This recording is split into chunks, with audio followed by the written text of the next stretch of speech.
Guys, this is Ashley back with another video. Before we get into the video, like, comment, and subscribe to the channel. Make sure you turn on post notifications. So does the Barbs get their lick back at Icespxce, or are they trolling Icespxce? Because unfortunately, Fat Butt by Icespxce isn't doing too well on iTunes, okay? But the Barb went crazy in Shanghai, which was on the pink print, is at number 22 on iTunes currently. Fat Butt by the Harajuku Bronx Barbie is not even top 20, okay? Seems as though the Cabbage Patch dolls are not really streaming or buying. The reason why, the Barbs are buying Shanghai is because, Icespxce has been accused of copying Nicki Minaj's flow. Some fans were saying that it was Chirac. Others were saying that it was Shanghai. So they decided to get their lick back and stream that and buy that instead of supporting Fat Butt. Okay? Now, with that being said, it doesn't look like Fat Butt is going to do too well on the charts. Hopefully it goes top 40. I do think that Icespxce deserves to go top 40 because no shade, Fat Butt, whether she was trolling, paying homage, is a decent song. Is it in my playlist? No. Ain't that great. But I did give it a 7 or 8. A lot of the Cabbage Patch dolls or kids, whatever Icespxce calls her fan base, were upset thinking that Icespxce was not going to debut on the Paolify charts, blaming the Barbs, for not supporting Icespxce due to what Baby Stormy said. But in fact, they were wrong, and Icespxce did debut on Paolify, and she earned 456,000 streams for her first full day on Paolify. A lot of fans feel like this is a flop, saying that, Icespxce was too busy calling scratch off a flop, but she's not really doing too well on the charts. Let me know if, this is a flop or not. I thought she was going to do a little bit more, but I don't think that is necessarily a flop. She still could chart. But I do feel like Icespxce, she needs to publicly apologize to Nicki Minaj. I think if she do that, or even behind the scenes, but I don't feel like Nicki really messed with her like that. I think she's looking for a Nicki Minaj public cosign. I think she wants Nicki Minaj to show her public love so the Barbs could support her again. But I just don't think Nicki really messed with her like that. The damage kind of already has been done. But I do feel like she needs to apologize for saying that Nicki Minaj was ungrateful and complaining about the 360 deal that, Nicki Minaj wanted her to sign, okay? And I understand both sides, who wants to sign a 360 deal, obviously, but you can't have your cake and eat it too. If you signed a 360 deal with Nicki Minaj, you could have had the Nicki Minaj support and fans, okay? But she snatched that away from you because you didn't want to sign the heavy on it. So, it comes with a price. So let me know how y'all feel about that. I think all she got to do is do a remix and it probably will chart, okay? I think she just got to call up Sexy Red or somebody to do a remix. Really, Nicki Minaj should be on the remix, but Nicki may not do it because I don't think Nicki fooled with her like that. But I think that if she apologized, maybe Nicki will do the remix. Doja's highest grossing concert so far for her Scarlet World Tour, Chicago at the United Center, 2.08 mil. At the Barclays, 2.06 mil. At TD Garden, 2.05 mil. And at Capital One, 2.02 mil. Okay? And the only other female rapper doing 2 million or more a show is Nicki Minaj. Okay? You can say what you want about Doja Badu, but I do feel like Doja Badu deserves the Princess of Rap title. Okay? I think she's a more diverse artist than Megan, Sexy, and Icespxce. She can do pop. She can do Spanish. She can do reggae if she wanted to. She can do strictly hip-hop. Sexy Red's not as diverse. She has that one ratchet, poppin' booty lane. Same thing with Megan Thee Stallion. Same thing with Icespxce. You know, so I feel like Doja Cat, you got to give her 10s. I don't think that Megan is going to gross more than Doja Cat or Nicki Minaj on tour. No shade. And she's actively putting out music. And she got 3 Grammys. She really should be doing more than Doja Cat. If you got 3 Grammys, you should be grossing more on a tour than Doja Cat. Doja Cat only got 1. Okay? You're a 3-time Grammy winner. You won a Grammy with Queen Bee. You know, you should be grossing, you know, what Doja Cat and Nicki Minaj are grossing. But you're not. Okay? So that says a lot. No shade. Now, Błaśtëd was honored at the Hollywood Unlock Awards, and basically, she was throwing some subliminal shade at a few female rappers, okay? Let's take a listen. The charts. And then on top of that, your personal life gotta be perfect, or then the op is gonna use that against you. Oh, your husband, shut up. I make more money than all the niggas you fucking. Okay? And you always remind me, like, girl, look at the new girls. Look at these new girls, honey. They all got a little bit of you in them. So don't ever forget it. And that's like, you know what? You're right. Now, a lot of fans feel like this might be shade towards Bia or Nicki Minaj. Nicki Minaj has shaded Off the Cheat plenty of times with the Michael Jackson memes. It has been recently revealed that Off the Cheat was cheating on Błaśtëd yet again. And even though Nicki Minaj nor Bia has really said anything, it looks like Błaśtëd feels like people are talking about her husband. Even though he cheats on her every other month, she wants people to stop talking about him because she makes more money than all the other female rappers' boyfriends or husbands. Okay, that's basically what she just said. Okay, she said, I make more money than all the niggas that y'all effing. Did y'all hear that? Okay, so, you know, I don't know who Bia's effing currently, but they probably not richer than Cardi B. Kenny's not richer than Cardi B, you know, but Nicki is richer than Cardi B. So, you know, that kind of debunks, you know, anything Cardi B says. But Kenny's not. Partisan Fontaine used to mess with Megan Thee Stallion, but Partisan Fontaine's not richer than Cardi B. So, you know, basically she just wants people to keep her husband's name out y'all mouths, okay? Stop talking about her husband cheating on her. She don't care. She's sticking around.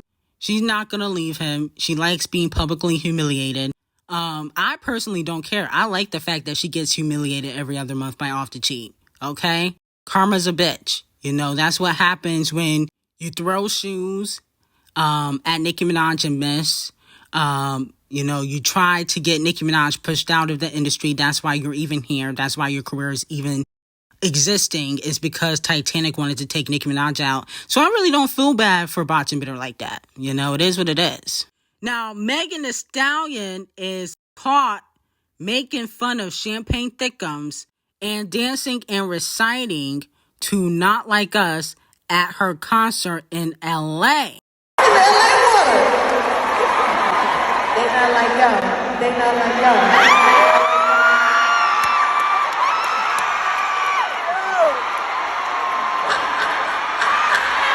So let me know how y'all feel about that.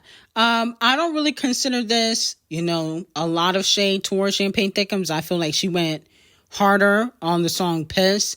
But to be quite honest, if she hops on the Kung Fu Kenny train and start going in on Champagne Thickums, again, you can't really blame her because Champagne Thickums started dissing Megan Thee Stallion first. Let's be very clear. So, you know, it is what it is. He dissed her. And I think that album he did with 21 Below Average, saying that, you know, she's a stallion, but she lied about getting shots. I mean, come on now. If you say something like that, you know Megan's going to be on your neck. Okay? So I don't feel like she's wrong dissing Champagne Thickums. Okay? I just feel like she might not want to poke the bear. Because I feel like Champagne Thickums could pop around and diss you back. You know, he's been focusing on all the male rappers going against him, but I don't think he has forgotten about Megan Thee Stallion dissing him in Piss. Now, moving on to Scratch On, she trolls Icespxce with this cake that she got for headlining the concert in ATL. I think it's called the Birthday Bash. And she tweeted, "Think I'm the ish, bitch." Because as we know, Icespxce put out that diss song, "You Think You the Ish, You Not Even a Fart." And her and Scratch Off were kind of going back and forth a few months ago. Scratch Off also announced her new album yesterday at the ATL concert. Her new album is going to be called Sugar Honey Iced Tea. I'm like, how can you put out an album but all your singles have flopped in the past year? That's very interesting. I guess RCA the colorists want to lose more money. But not only that, she did bring out a few celebrities to her ATL concert. She brought out Usher, Flo Milli, Mariah the Scientist, and 21 Below Average, Musty Walker, and others. Overall, it didn't really look like people were there to see her. Like, the crowd was completely dead when she was performing. No shade from the videos I saw. People were more excited about the guests that were there. To me, it looked like she was hosting the event, but she really wasn't headlining. So it has been reported by Payola Board and Chart Data that the only female artist with at least 4 simultaneous top 10 hits on the Hot Dance Electronic Songs chart, we got Riri, Queen Bee, Gaga, and Ckiminaj. So congratulations to these 4 women, but I believe that Queen Bee is only on the charts because of Renaissance. Let's just be real. Renaissance was like that dance album that Queen Bee used to get back in the good graces of the gay community. And so that's why she's on there, okay? Ckiminaj, she always made dance pop music. So did Queen Bee, but Renaissance was a little bit different from her other albums, okay? And she dedicated to the gay community. Gaga, really big in the dance community. Rihanna, when she was active, same thing, really big in the dance community. But I think Queen Bee is on this list distinctively because of Renaissance, okay? Because, you know, she had Break My Hold. That was a big record. Cuff It, I think, went top 5. Then she did the remix to America Has a Problem with Kung Fu Kenny.